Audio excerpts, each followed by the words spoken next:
পরিমাপের এই ধাপে আমরা দুটো যন্ত্রকে জানব, এক স্লাইড ক্যালিপার্স আর দ্বিতীয় হলো স্ক্রু গেজ। পরিমাপে আমরা রাশির পরিমাপ করি এবং সেই পরিমাপ যথাসম্ভব সঠিক এবং সুনির্দিষ্ট হওয়া প্রয়োজন। তোমার ব্যাগে বা জ্যামিতি বক্সে যে স্কেলটা থাকে তার কথা পাও। তুমি ওই স্কেলের জ্যামিতি বক্সে যে স্কেলটা থাকে তার 1 সেন্টিমিটার কটা ভাগে ভাগ থাকে নিশ্চয়ই দেখেছো, 10টা ভাগে ভাগ থাকে। তুমি ওই স্কেলের সাহায্যে সর্বনিম্ন যে দৈর্ঘ্যটা পরিমাপ করতে পারবে সেটা কত না, 1 সেন্টিমিটারকে 10 ভাগে ভাগ করলে সেটা হয় 0.1 সেন্টিমিটার বা 1 মিলিমিটার। এর থেকে কম দৈর্ঘ্য তুমি পরিমাপ করতে পারবে না। 1631 খ্রিস্টাব্দে ফরাসি গণিতজ্ঞ পিয়ার ভার্নিয়ার একটা অদ্ভুত উপায় অবলম্বন করলেন। তিনি কি করলেন, আমাদের পরিচিত এই স্কেলটার সাথে আর একটা ছোট্ট স্কেল যোগ করে দিলেন। যে এই ছোট্ট স্কেলটা তোমাকে দেখিয়েছি, তুমি দেখো তার মধ্যে মোট 10টা দাগ কাটা আছে। এই ছোট্ট স্কেলটা ওই গণিতজ্ঞর নাম অনুসারে ভার্নিয়ার বলে পরিচিতি লাভ করেছে। আমরা এটাকে ভার্নিয়ার স্কেলই বলে থাকি। এখন তুমি লক্ষ্য করছো যে ভার্নিয়ার স্কেলে মোট 10টা দাগ আছে। বিভিন্ন ধরনের ভার্নিয়ার স্কেল পাওয়া যায়, অর্থাৎ সেখানে কোথাও 10টা, কোথাও 20টা, কোথাও 50টা, প্রয়োজন অনুসারে এই দাগ সংখ্যাটার বদল হয়। আমরা প্রথমে যে যন্ত্রটা নিয়ে আলোচনা করব সেটা হলো স্লাইড ক্যালিপার্স। এসো আগে আমরা স্লাইড ক্যালিপার্সের গঠনটা ভালো করে দেখে নিই বা বুঝে নিই। স্লাইড ক্যালিপার্স এর আছে দুটো অংশ, একটা হলো তার মেন স্কেল আর একটা ভার্নিয়ার স্কেল। এই মেন স্কেলের দুটো পার্ট, যেমন তোমাদের স্কেলেতেও থাকে, এক দিকটায় সেন্টিমিটার মাপা থাকে আর এক দিকটা ইঞ্চিতে, ঠিক তেমন এই স্কেলটার আমার আঙুল দিয়ে দেখানো জায়গাটা সেন্টিমিটারে পার্ট আর ওপরের অংশটা ইঞ্চিতে। তুমি যদি একটু কাছ থেকে দেখো নিশ্চয়ই বুঝতে পারছো ইঞ্চিতে পার্ট আর সেন্টিমিটারে পার্ট। আর এখানে থাকে একটা নতুন স্কেল, এইটাকে ভার্নিয়ার বলছি। এর ব্যবহার করার নিয়ম হচ্ছে এই আঙুলে চাপ দিয়ে এটাকে রোল করা। রোল করা মানে স্লাইড হরকে যাচ্ছে, দেখতে পাচ্ছ এই দুটো গ্যাপ হচ্ছে, ফাঁক হচ্ছে, এর মাঝখানে যে জিনিসটার বেদ প্রস্থ ইত্যাদি মাপবো সেই জিনিসটাকে এখানে রাখতে হয়। এর বিভিন্ন কাজ আছে, কাজগুলো আমরা পরে দেখাবো। মাপার পদ্ধতিটা দেখতে পাচ্ছ নিশ্চয়ই, এটাকে টেনে বাড়ালে এর মুখটা বড় হয় আর এটাকে এগিয়ে নিয়ে গেলে মুখটা আরো ছোট হয়। তাহলে দেখো আমরা মেন স্কেল এখানে দেখতে পাচ্ছি, এটা সেন্টিমিটারে, আমরা এই স্কেলটা নিয়ে কথা বলবো। ওপরের যে ইঞ্চিতে স্কেলটা আছে সেটাকে নিয়ে কথা বলবো না। আর এর গঠনটার পিছনের দিক দেখো, ধরো কোনো একটা মাপ আমরা মেপেছি, মেপে এটা যাতে কমা বাড়া না করে, ধরে নাও এই আমার ক্যালকুলেটারের আমি বেদ মাপবো। বেদ মাপার জন্য এটাকে বেশ খানিকটা বাড়িয়ে নিয়েছি, নিয়ে ক্যালকুলেটারটা এই দুটো দাঁড়াই বলছি আমরা, এই দাঁড়ার মাঝখানে আলতো করে চেপে দিলাম। এবার মাপটা যাতে কোনো রকম ভাবে দাঁড়া দুটো এগিয়ে পিছিয়ে না যায় সেই জন্য একটু শক্ত করে এঁটে দেওয়ার জন্য এই স্ক্রুটাকে ঘোরানো হয়ে থাকে।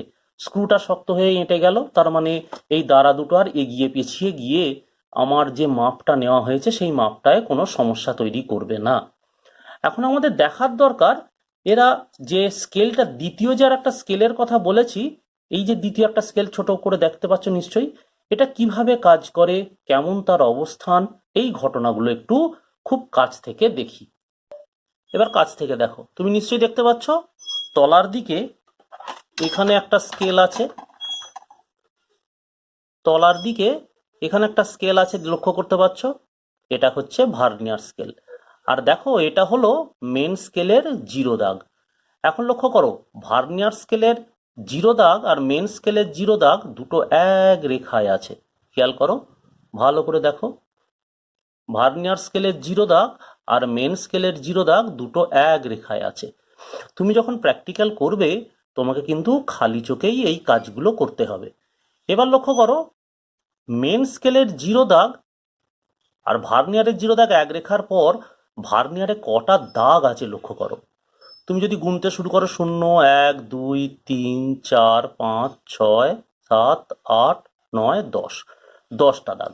এখন দেখো 10টা দাগ মেন স্কেলের কটা দাগের সাথে মিলেছে।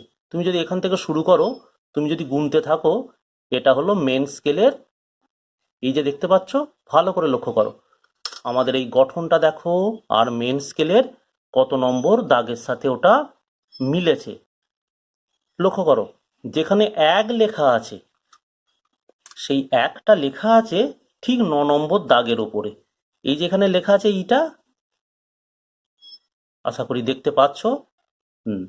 এই যে এইটা লেখা আছে এটা হচ্ছে 9 নম্বর দাগ। 9 নম্বর দাগের মাথায় 1 লেখা আছে, এইটা হলো 10 নম্বর দাগ। তার মানে এইখান থেকে এইখান পর্যন্ত দূরত্বটা হলো 1 সেমি। আর এই যে ভার্নিয়ারের এই ছোট ঘরটা ঠিক শেষ হয়েছে। তার মানে ভার্নিয়ারের 10টা ঘর আর মূল স্কেলের দেখো লক্ষ্য করে 1, 2 এই করে করে তুমি যদি গুনে গুনে আসো তাহলে দেখবে ঠিক 9 নম্বর ঘরের মাথায় এসে শেষ হয়েছে। তার মানে এই যে ভার্নিয়ারে এখানে ঘর সংখ্যা 10টা থাকে, 10টাই থাকবে তার কোনো মানে নয়, এখানে 20টাও থাকতে পারে, 50টাও থাকতে পারে। আর মূল স্কেলে আমাদের এখানে যেটা দেখানো হয়েছে সেখানে 9 নম্বর ঘরের সাথে, মূল স্কেলের 9 নম্বর ঘরের সাথে ভার্নিয়ারের 10 নম্বর ঘর মিশেছে। তাহলে এখন আমরা ভার্নিয়ারের স্থিরাঙ্ক নির্ণয় করব, ভার্নিয়ার কনস্ট্যান্ট। যেমন বলেছিলাম মূল স্কেল তার সাথে আর একটা স্কেল যেটাকে ভার্নিয়ার বলছি। মূল স্কেলে একটা ছোট ঘর, সাধারণত যদি সেন্টিমিটার স্কেল হয় তার একটা ছোট ঘরের দৈর্ঘ্য 1 সেন্টিমিটারের 10 ভাগের 1 ভাগ, 10 ভাগে ভাগ করা থাকে 1 সেন্টিমিটারটাকে।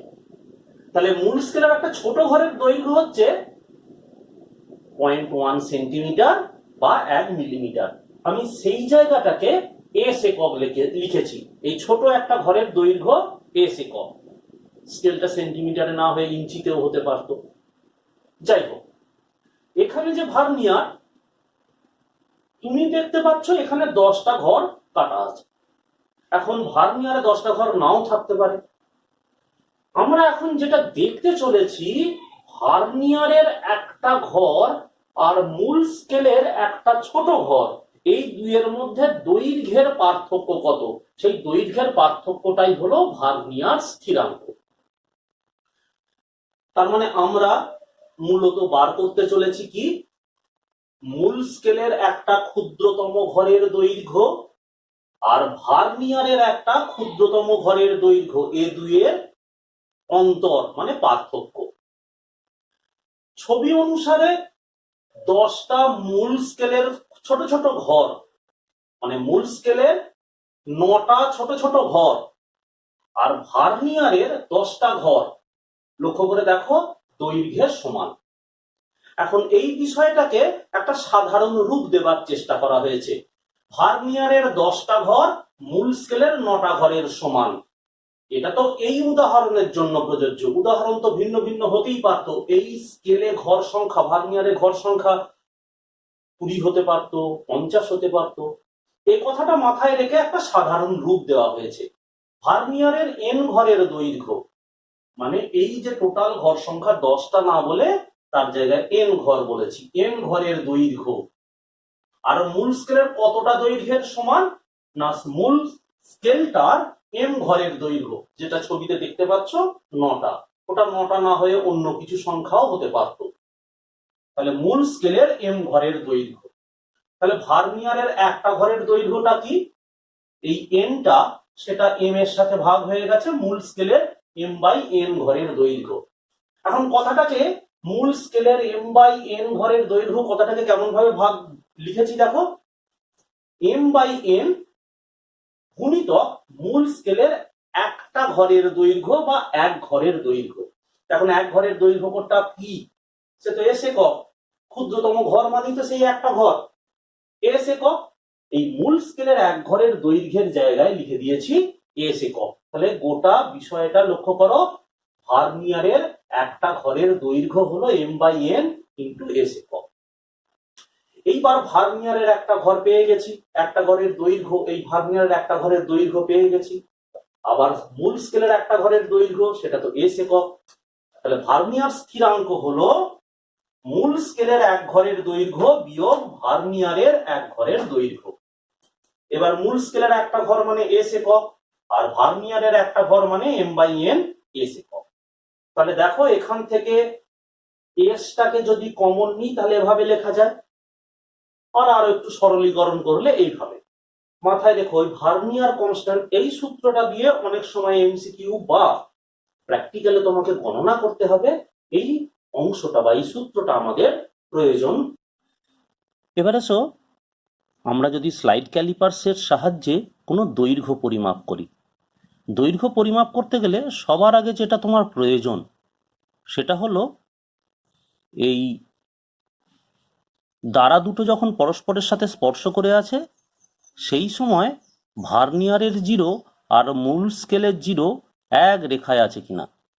তুমি নিজে খেয়াল করে দেখো এরা দুজনে এক রেখায় আছে কিনা। তার মানে যন্ত্রটা আমরা বলতে পারি ত্রুটিহীন। এই অবস্থায় ধরো এই ডাস্টারটার আমরা বেধ মাপবো।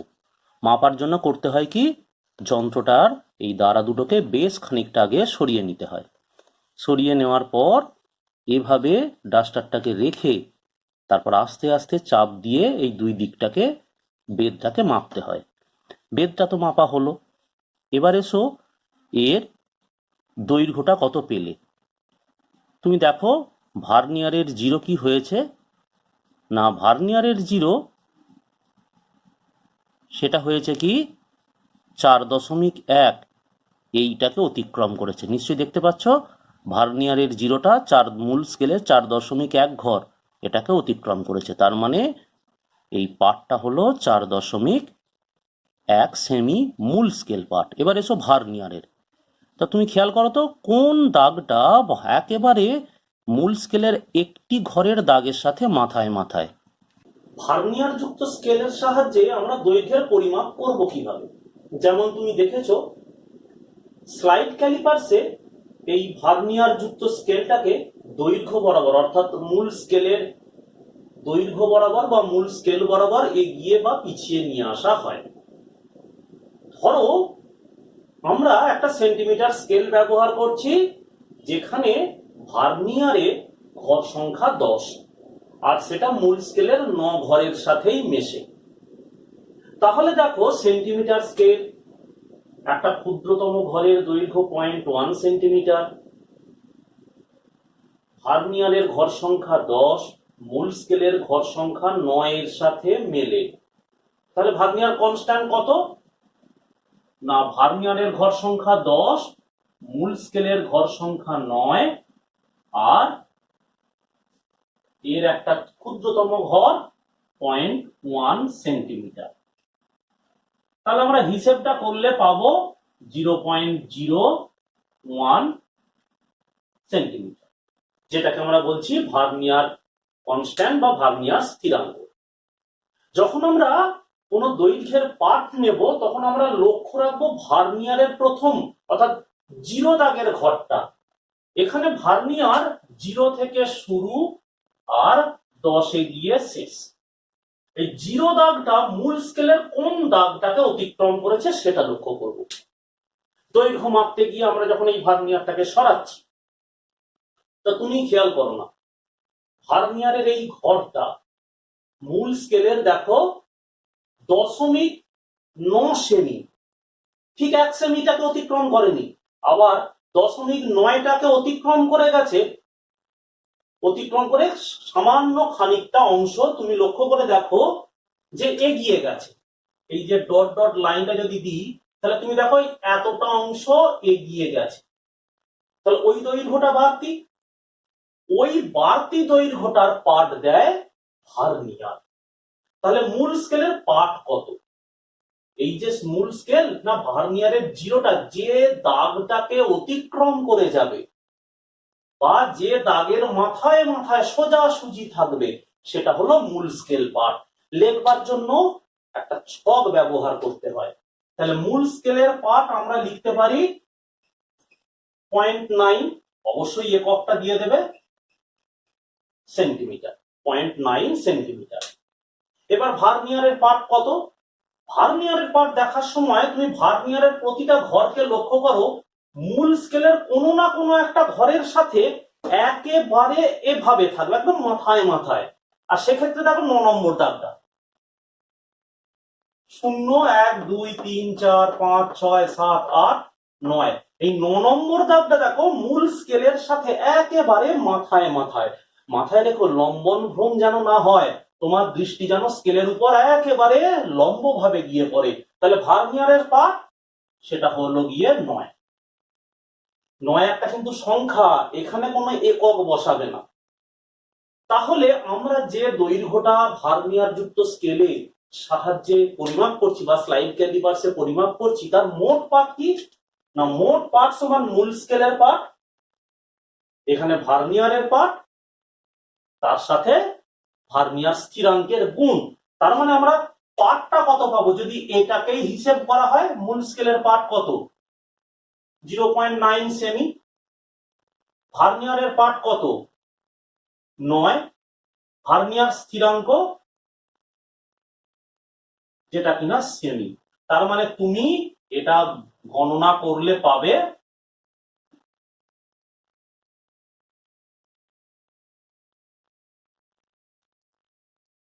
0.99 সেমি।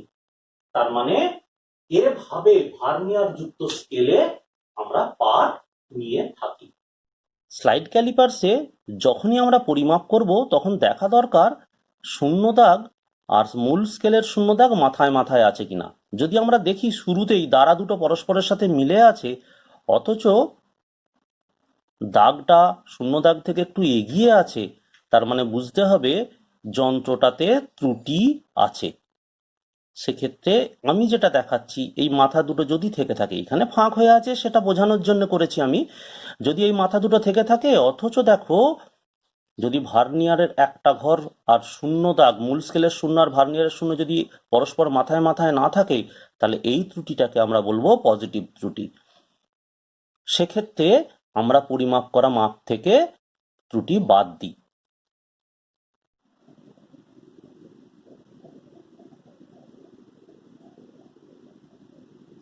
পরিমাপে যান্ত্রিক ত্রুটি একটা ভীষণই মাথা ব্যথার কারণ। পরিমাপে আমরা দু ধরনের ত্রুটি পেয়ে থাকি, ধনাত্মক ত্রুটি অথবা ঋণাত্মক ত্রুটি। এখন ঘটনা হচ্ছে ত্রুটি ঘটে কখন না, তুমি যখনই স্লাইড ক্যালিপার্স হাতে নেবে, তুমি আগে প্রথমেই দেখে নেবে ভার্নিয়ারের এই জিরো, অর্থাৎ এই দ্বারা দুটো পরস্পরের সাথে এক জায়গায় আনার পর ভার্নিয়ারের জিরো আর মূল স্কেলের জিরো একেবারে মাথায় মাথায় আছে কিনা, এভাবে মাথায় মাথায় আছে কিনা। যদি না থাকে তাহলে ত্রুটি যন্ত্রে বর্তমান। তাহলে ওই ত্রুটিযুক্ত ভুল যন্ত্র নিয়ে কি পার্ট নেওয়া যায়? নেওয়া যাবে যদি ত্রুটিটা সংশোধন করে ফেলা যায়। এখন দেখো ভার্নিয়ারের জিরো যদি মূল স্কেলের জিরোর ডান দিকে থাকে, তাহলে সেই ত্রুটিকে আমরা পজিটিভ ত্রুটি বলবো। তুমি এটা মনে রাখার জন্য একটা ভালো উপায় আছে, এক্স অক্ষ আর ওয়াই অক্ষের কোঅর্ডিনেট সিস্টেমটাকে তুলনা করবে। এখন দেখো ভার্নিয়ারের জিরো স্থানাঙ্ক জ্যামিতির জিরোর সাথে তুলনা করবে মনে রাখার জন্য। এই স্থানাঙ্ক জ্যামিতির সাথে এর কোনো সম্পর্ক নেই, এটা মনে রাখার জন্য বলছি। যদি মূল স্কেলের জিরোর ডান দিকে যায় তাহলে ত্রুটি হলো ধনাত্মক। তার মানে এই অবস্থায় স্কেল দিয়ে তুমি যে দৈর্ঘ্যটা পরিমাপ করবে সেটা প্রকৃত দৈর্ঘ্য অপেক্ষা বেশি পাবে। তাহলে কি করতে হবে? বেশি যে দৈর্ঘ্যটা পাচ্ছ তা থেকে ত্রুটিটা বিয়োগ করতে হয়। এবার উল্টোটা ধরো, যদি এই জিরো দাগটা মূল যে স্কেল তার যে জিরো তার যদি বাম দিকে থাকে, তাহলে সেই ত্রুটিটাকে ঋণাত্মক ত্রুটি বলা হয়। যেমন ধরো এই স্কেল দিয়ে আমি এই পেনটার দৈর্ঘ্য মাপবো, তাহলে নিয়ম কি, স্কেলটার 0 আর পেনের প্রান্ত ভাগ এক জায়গায় থাকবে। এবার এখান দিয়ে আমরা কতটা দৈর্ঘ্য হলো মেপে বলে দেব। আচ্ছা, আমি যদি শুরুটা জিরো থেকে না করে 1 সেমি দূর থেকে গিয়ে করি, তাহলে যে দৈর্ঘ্যটা পাবো সেটা কি পেনের প্রকৃত দৈর্ঘ্য? তাহলে যে দৈর্ঘ্যটা পাবো সেটা থেকে যেটুকু আমি মাপিনি, বাড়তি ভুল, আমার কথায় ভুল, অর্থাৎ তোমার ধরো জ্যামিতি বক্সে যে স্কেলটা আছে 1 সেন্টিমিটার ভেঙে চলে গেছে, তাহলে সেই স্কেলটা দিয়ে তুমি কি 7 সেমি মাপতে পারবে না? কি করে মাপবে? না, তোমার শুরুটাই হবে 1 এর পর থেকে, 1 থেকে 8 সেমি দীর্ঘ একটা সরল রেখা টানলে, তা 8 থেকে 1 বাদ গেল 7। ঠিক তেমনই আমরা ডান দিকে সরে গেছি, জিরোর ডান দিকে, তাহলে যে ত্রুটিটা হলো সেটা হলো ধনাত্মক ত্রুটি। তাহলে এবার ধনাত্মক ত্রুটি মনে রাখবার উপায়ের জন্য বলেছিলাম একটা XY কোঅর্ডিনেট একবার টেনে নেবে। মূল বিন্দু এখানে যে মূল স্কেলের যে ও মানে জিরো দাগটা, সেটা এর মূল বিন্দু বলে ভাবো। এবার এই মূল বিন্দুর সাপেক্ষে ভার্নিয়ার কোন দিকে দেখো, যদি ডান দিকে হয়, এক্স অক্ষের ধনাত্মক দিকে হয় তাহলে পজিটিভ ত্রুটি, যদি এক্স অক্ষের ঋণাত্মক দিকে হয় নেগেটিভ ত্রুটি। এটা মনে রাখার জন্য তুমি এটা ব্যবহার করবে কেবলমাত্র তোমার নিজের জন্য। এবার এখানে দেখো উদাহরণে যা দেখিয়েছি যে ভার্নিয়ারের জিরো দাগটা মূল স্কেলের জিরো দাগের থেকে খানিকটা এগিয়ে গেছে, তাহলে এই এগিয়ে যাওয়া মাপটা আমরা নেব কিভাবে? একই রকম গোটা ভার্নিয়ার জুড়ে খেয়াল করতে থাকো, একটা এমন দাগ পাবে, এই যে আমার এখানে কাটা 7 নম্বর দাগটা, ভার্নিয়ারের 7 নম্বর ঘরটা একেবারে মূল স্কেলের সাথে মাথায় মাথায়, তাহলে এটাই হলো ভার্নিয়ারের পাঠ। কত সেটা ত্রুটি নির্ণয়ে ভার্নিয়ারের পাঠ? 7। আর ভার্নিয়ার কনস্ট্যান্ট, যেমন আমরা সেন্টিমিটার স্কেলে যদি ভার্নিয়ারের ঘর সংখ্যা 10 হয়, যেমন করেছিলাম উদাহরণে, যেমন করেছিলাম, সেখানে ভার্নিয়ারের স্থিরাঙ্ক হলো 0.01 সেন্টিমিটার। তাহলে ভার্নিয়ারের এই যে ত্রুটিটা, এটা তো পজিটিভ, তাহলে সেখানে চিহ্ন দিতে হবে প্লাস। মাথায় রেখো, যদি এই ভার্নিয়ারের জিরো মূল স্কেলের জিরো দাগটাকে অতিক্রম করে বাম দিকে থাকে, তাহলে ত্রুটি হবে ঋণাত্মক। সেক্ষেত্রে এর সামনে মাইনাস চিহ্ন দিতে হবে। কোথায়? যখন ভার্নিয়ারের জিরো মূল স্কেলের জিরোটাকে অতিক্রম করে বাম দিকে থাকবে তখন চিহ্ন হবে মাইনাস, আর ডান দিকে থাকলে প্লাস। ভার্নিয়ারের পাঠ ত্রুটি গণনা করার পদ্ধতিটা, এখানে কোন মূল স্কেলের কোন ঘরের সাথে ভার্নিয়ারের কোন ঘর এক সরল রেখায় আছে দেখো, দেখলে সেটা ভার্নিয়ারের পাঠ। তারপর ভার্নিয়ার স্থিরাঙ্ক দিয়ে গুণ করলে তুমি পেয়ে যাবে ত্রুটিটা।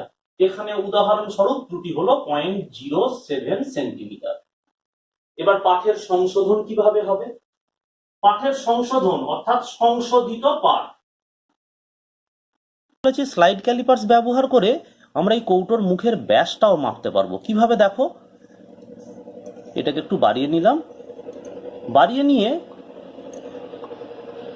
আমরা মুখটাকে এইভাবে প্রবেশ করিয়ে এর ব্যাসটাকে মাপতে পারবো। এবার যথারীতি এখান থেকে তুমি ওর পাটটা মেপে নেবে। দ্বিতীয় কথা, এর গভীরতা মাপার জন্য কি করতে হয় লক্ষ্য করো। আমরা প্রথমে এটাকে বাড়িয়ে এর পিছনের দিকের যে অংশটা আছে আগে এটাকে লম্বা করে নেব। করে নেওয়ার পর এর গভীরতাটাকে এইভাবে আমরা দেখে নেব। দেখে নেওয়ার পর এবার এখান থেকে পাট মাপলেই হলো। যতটা এটা প্রসারিত হয়েছে, এই মুখটা যতটা এখান থেকে সরেছে, এখানে তারটা ততটা বেরিয়েছে, এই যে পাতটা ততটা বেরিয়ে গেছে। তার মানে এই দৈর্ঘ্যটাই যা, এখান থেকে এই দৈর্ঘ্যটাও ঠিক তাই। এখন যে যন্ত্রটা নিয়ে আলোচনা করছি সেটা হলো স্ক্রু গেজ। আমার হাতে ধরা এই সেই যন্ত্র স্ক্রু গেজ। স্ক্রু গেজের আছে একটা ইউ আকৃতির বাঁকানো পাত। এই পাতটার সাথে আছে একটা স্কেল, দুটো স্কেল আছে। একটা রৈখিক স্কেল, যেমন আমরা এমনি স্কেল ব্যবহার করে থাকি, তোমার জ্যামিতি বক্সে যে স্কেল তারই অনুরূপ একটা রৈখিক স্কেল, এটা সেন্টিমিটারে মাপা হয়ে থাকে। আর গায়ে আছে চক্রাকার স্কেল, যেটা তোমার পক্ষে এখান থেকে দেখা সম্ভব নয়। এই হচ্ছে চক্রাকার স্কেল। এখন এই চক্রটা, এই চক্রটা যদি ঘোরানো হয় তাহলে এখানে একটা সামনে দণ্ড আছে যেটা ক্রমাগত একটা স্থির অংশের দিকে এগিয়ে আসে অথবা দূরে সরে চলে যায়। এসো আগে এটাকে কাছ থেকে আমরা দেখে নিই। স্ক্রু গেজে আছে দুটো স্কেল, একটা হলো চক্রাকার স্কেল আর একটা হলো রৈখিক স্কেল। রৈখিক স্কেলের গঠনটা একবার লক্ষ্য করো। রৈখিক স্কেলের এই যে দাগ কটা আছে না, দাগ কটা দেখো একটা রেখার কাছ থেকে টানা হয়েছে। একবার ভালো করে লক্ষ্য করো, একটা নির্দিষ্ট কয়েকটা রেখার কাছ থেকে পর পর টানা হয়েছে। তার মানে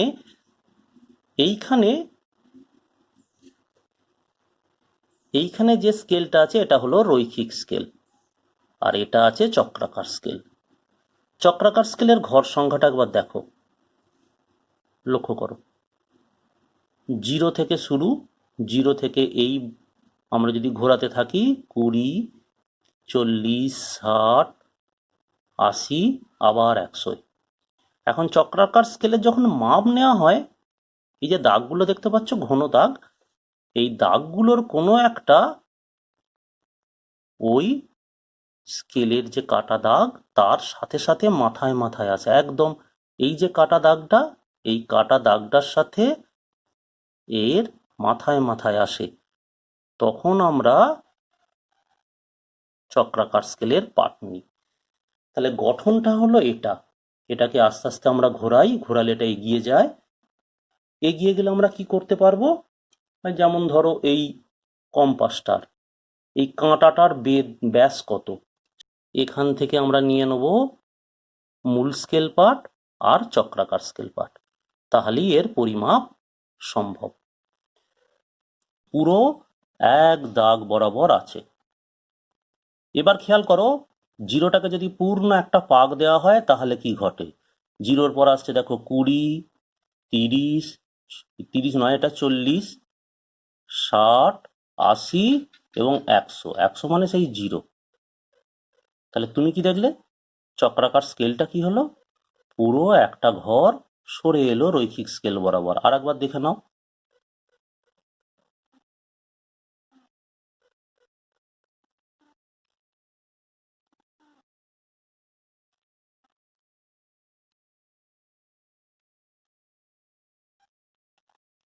তুমি খেয়াল করো, চক্রাকার স্কেলের 0 আর রৈখিক স্কেলের যে দাগটা সেটা এক সরল রেখায় আছে। এবার তোমাকে আমি খেয়াল করতে বলবো, কি খেয়াল করতে বলবো, রৈখিক স্কেলটার পরিবর্তনটা। চক্রাকার স্কেলটা একটা পূর্ণ পাক ঘোরাবো, পূর্ণ পাক ঘোরালে রৈখিক স্কেল বরাবর কি পরিবর্তনটা হয় দেখো একবার। 0-র পর এলো 20, 20-র পর 40, 40-এর পর 60, 80 আর 100।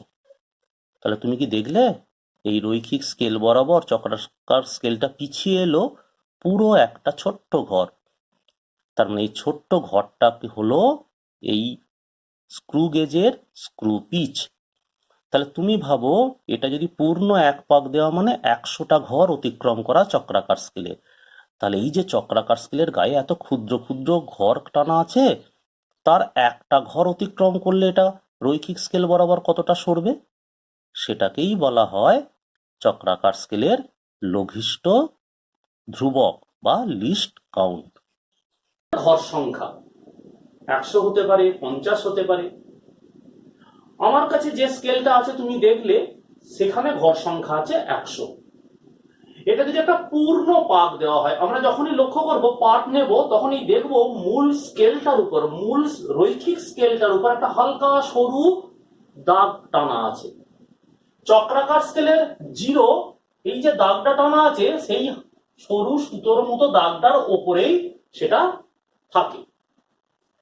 এখন যখন চক্রাকার স্কেলটাকে ঘোরানো হয়, ঘোরালে এই চক্রাকার স্কেল মূল স্কেল বরাবর এগিয়ে আসতে পারে বা পিছিয়ে যায়। আমরা এই যন্ত্রটার সাহায্যে করিটা কি, ধরো কোনো একটা সরু তার, বা তুমি ভাবো না তোমার বাড়িতে যে কাপড় সেলাইয়ের সূচ আছে সেই সূচটার ব্যাস কত, সেটা যদি পরিমাপ করতে হয়, কিংবা একটা টিনের পাতলা পাত কিংবা ধরে নাও তোমার স্কেলটা এটা কতটা মোটা বা কতটা পুরু সেটা যদি মাপতে হয়, তাহলে এই স্ক্রু গেজ নামক যন্ত্রটা আমাদের সেই মাপে সাহায্য করে। এখন কাজটা করে কিভাবে? এখানে আছে চক্রাকার স্কেল। এই চক্রাকার স্কেলের ঘর সংখ্যা 100 হতে পারে, 50 হতে পারে, যেমন যন্ত্র সেরকম অনুসারে হয়। আর এই চক্রাকার স্কেলটার একটা পূর্ণ পাক যদি ঘোরানো হয়, তাহলে সেটা রৈখিক স্কেল বরাবর যে দূরত্ব অগ্রসর হয়, একটা পূর্ণ পাক ঘোরালে মানে জিরোটা এখানে আছে, এটাকে ঘুরিয়ে নিয়ে গিয়ে পিছন দিক দিয়ে এসে আবার যখন জিরো আসবে তখন যতটা দূরত্ব অগ্রসর হবে সেই দূরত্বটাকে বলা হয় স্ক্রু পিচ। সাধারণত এই যন্ত্রের কত?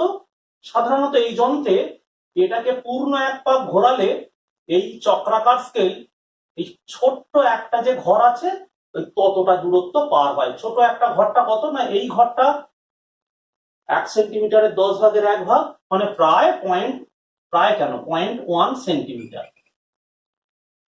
তার মানে স্ক্রু পিচ 0.1 সেন্টিমিটার সব যন্ত্রের নয়, আমি তোমাকে যেটা দেখিয়েছি তার। এবার আসবো লঘিষ্ঠ ধ্রুবক বা লিস্ট কাউন্ট।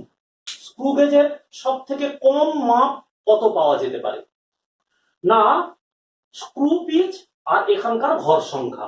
তার মানে এটা পুরো যতগুলো দাগ আছে এই 100টা ঘর একটা পুরো পাক ঘুরে গেলে তবেই কালো দাগটা এক ঘর এগোবে। তাহলে 100টা ঘর মানে জিরো থেকে শুরু করে জিরোর পর 20, 20 পর 40, 40-এর পর 60 এই করে করে আসবে। তো এইভাবে যদি পুরো একটা পাক ঘুরে যায় তাহলে এই কালো দাগটা রৈখিক স্কেল বরাবর এক ঘর এগিয়ে যাবে। তাহলে 100 ঘর ঘুরলে এক ঘর এগোবে। তাহলে চক্রাকার স্কেলটা যদি এক ঘর ঘোরে তাহলে মূল স্কেল বা রৈখিক স্কেল বরাবর এই কালো দাগটা এই অংশটা কতটা এগোবে সেটা কি করে পাবো না, 100টা ঘর পুরো চক্রাকার স্কেল ঘুরে গেলে মূল স্কেল বরাবর এক ঘর এগোয়, মানে 0.1 সেন্টিমিটার। তাহলে 100 ঘরের চক্রাকার স্কেলের যদি এক ঘর ঘোরে তাহলে কতটা না, স্ক্রু পিচকে ওই রৈখিক স্কেলের এক ঘরকে চক্রাকার স্কেলের ঘর সংখ্যা, চক্রাকার স্কেলের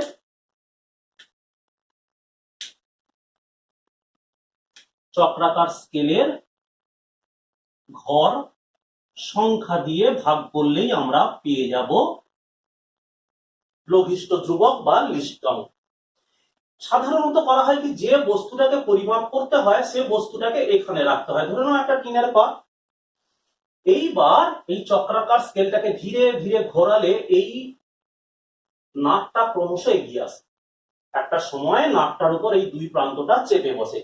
তুমি যখন মাপবে যেন গায়ের জোরে দিও না, হালকা ভাবে আলগা ভাবে চেপে ধরবে। তখন দেখতে হবে মূল স্কেল বরাবর কত পার্ট আসছে। তার মানে মূল স্কেল পার্টটা নিতে হবে, সেটা সেন্টিমিটারে আসবে মূল স্কেল পার্ট। এরপর দেখতে হবে চক্রাকার স্কেলের কত নম্বর দাগটা এই সোজা মূল স্কেলের এই দাগটার সাথে একেবারে মাথায় মাথায়, অর্থাৎ এইটা হলো মূল স্কেলের দাগটা আর চক্রাকার স্কেলের কোন দাগটা এরকম মাথায় মাথায় মিলেছে সেটা তোমায় বসাতে হবে, অর্থাৎ চক্রাকার স্কেল পার্ট। আর এর সাথে কি করব, এর সাথে গুণ করব, যেমন আমরা স্ক্রু গেজে করেছিলাম ভার্নিয়ার কনস্ট্যান্ট, এখানে করব এই লঘিষ্ঠ ধ্রুবক বা লিস্ট কনস্ট্যান্ট, এটা গুণ করব।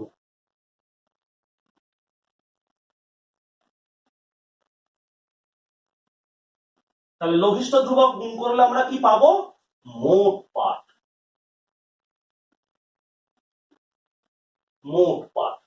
তাহলে এই হলো স্ক্রু গেজের পরিমাপের ব্যাপার। এই পেনটার ব্যাস মাপার সময় এর মাঝখানে এটাকে রাখলাম, রেখে এইবার পার্টটা দেখব কি হয়েছে। তুমি নিজে লক্ষ্য করো যে মূল স্কেল পার্ট পেনের ব্যাসটা তুমি নিজে পেয়ে যাবে। দেখো মূল স্কেল পার্ট কত না, তুমি দেখতে পাচ্ছ 7। তাহলে মূল স্কেল পার্ট হয়ে গেল পয়েন্ট, কারণ এক একটা ক্ষুদ্র ঘর মানে 0.1 সেমি। তাহলে মূল স্কেল পার্টটা হলো 0.7। এবার এসো চক্রাকার স্কেলের পার্ট। চক্রাকার স্কেলের পার্ট দেখো জিরো অতিক্রম করে এসেছে, মাঝের ঘরটা 10, এই ওপরের ঘরটা 10, তারপরে দেখো 10-এর পর পার হয়েছে কতগুলো ঘর, তুমি লক্ষ্য করছো 15, 16, তার মানে চক্রাকার স্কেলের পার্টটা হলো 16। দেখো রৈখিক স্কেলের যে দাগটার সাথে চক্রাকার স্কেলের দাগটা মিলছে সেটা হলো 16। তাহলে এ থেকেই আমরা অনায়াসে স্ক্রু গেজের সাহায্যে এই পেনের ব্যাসটা মাপতে পারলাম। তাহলে পেনের ব্যাসটা কত হলো? 0.7, এটা হলো মূল স্কেল পার্ট, আর চক্রাকার স্কেলের পার্ট হলো 16 গুণিতক ভার্নিয়ার এই স্ক্রু গেজের যে লঘিষ্ঠ ধ্রুবক সেইটা। তাহলে আমরা সেটা পেয়ে গেলাম 16 গুণিতক এটা। তার মানে এখান থেকে আমরা পাচ্ছি 0.7 যোগ 0.016, তার মানে 0.716 সেন্টিমিটার। তার মানে বুঝতেই পারছো, এভাবে আমরা কোনো তার বলো, তার ব্যাস, কিংবা কোনো ধাতব পাত বা খাতার পাতাটাও বলতে পারো, তার বেদ নির্ণয় করতে পারি। স্ক্রু গেজেও যান্ত্রিক ত্রুটি ঘটে। এখানেও ত্রুটি দু ধরনের হতে পারে, ধনাত্মক অথবা ঋণাত্মক। যদি দেখা যায় স্ক্রু গেজের যে রডটি আছে, মানে যে দণ্ডটি আছে, সেটা পুরোপুরি একদম অপর প্রান্তে স্পর্শ করিয়ে দেওয়ার সময় যদি চক্রাকার স্কেলের 0 দাগ আর মূল স্কেলের 0 একেবারে কাছাকাছি আসার পরে এই 0 দাগটা যদি এই রৈখিক স্কেলের ওপরে যে দাগটা থাকে তার সাথে পুরো মাথায় মাথায় না মেলে যদি সেটা এগিয়ে যায়, তার মানে ত্রুটিটা হলো ঋণাত্মক। ঋণাত্মক ত্রুটির অর্থ আমরা যে মানটা পরিমাপ করব, যাই করি না কেন, সেটা পরিমিত পাঠ প্রকৃত পাঠ অপেক্ষা কম আসে। তাহলে সেই ত্রুটিটা গণনা করবার নিয়মটা কি তুমি মাথায় রাখবে। যদি রৈখিক স্কেলের দাগটা অতিক্রম করে যায় চক্রাকার স্কেলের 0 চিহ্নিত দাগটা, তাহলে ত্রুটিটা কি হবে? তাহলে ত্রুটিটা হবে ঋণাত্মক। আর গণনা কি করে করব? আমার যেমন এখানে চক্রাকার স্কেলের দাগ সংখ্যা 100, তাহলে সেই 100 থেকে এই রৈখিক স্কেলের সাথে যে দাগটা একেবারে মাথায় মাথায় আছে সেই দাগটা লিখতে হয়, আর তার সাথে গুণ করতে হয় লিস্ট কনস্ট্যান্ট, লিস্ট কাউন্ট বা লঘিষ্ঠ ধ্রুবকটাকে। গুণ করলে আমরা যে ত্রুটিটা পাবো সেটা হবে ঋণাত্মক ত্রুটি। অপরদিকে যদি শূন্য দাগটা নিচে থাকে, ধরে নাও এরকম জায়গায় আছে, শূন্য দাগটা নিচে আছে, কার নিচে? এই যে রৈখিক স্কেলের যে দাগটা ছিল একদম মাঝ বরাবর, দণ্ডটার বরাবর, সেই দাগটার নিচে আছে 0। ধরে নাও এখান থেকে 1 2 3 4 5, এই দাগটা হচ্ছে 5 বা পরপর পরপর দাগগুলো আছে। তাহলে সেক্ষেত্রে ত্রুটিটা হবে কিন্তু ধনাত্মক। আর সেক্ষেত্রে ত্রুটিটা মাপার নিয়মটা কি না, দেখো কতগুলো ঘর পরে আছে এই মূল স্কেলের দাগটা, 1 2 3, তাহলে এই 3 নম্বর পার্টটা হলো চক্রাকার স্কেলের পার্ট। তাহলে এই 3 গুণিতক লিস্ট কাউন্ট করলে সেটা পাবো আমরা ত্রুটি, ধনাত্মক ত্রুটি। এইবার পদ্ধতিটা কি? পদ্ধতিটা ওই স্ক্রু গেজের মতোই, অর্থাৎ সংশোধিত পাঠ, সংশোধিত পাঠ, পরিমিত পাঠ, যে মাপ, যে মাপটা নেওয়া হয়েছে সেই মাপটা থেকে ত্রুটিটা বিয়োগ করে দিলেই হলো। এইভাবে আমরা স্ক্রু গেজের ত্রুটি দূর করতে পারি। স্ক্রু গেজ দ্বারা একটি তারের ব্যাস মেপে রৈখিক স্কেল পাঠ পাওয়া গেল 0 মিলিমিটার এবং চক্রাকার স্কেল পাঠ পাওয়া গেল 52।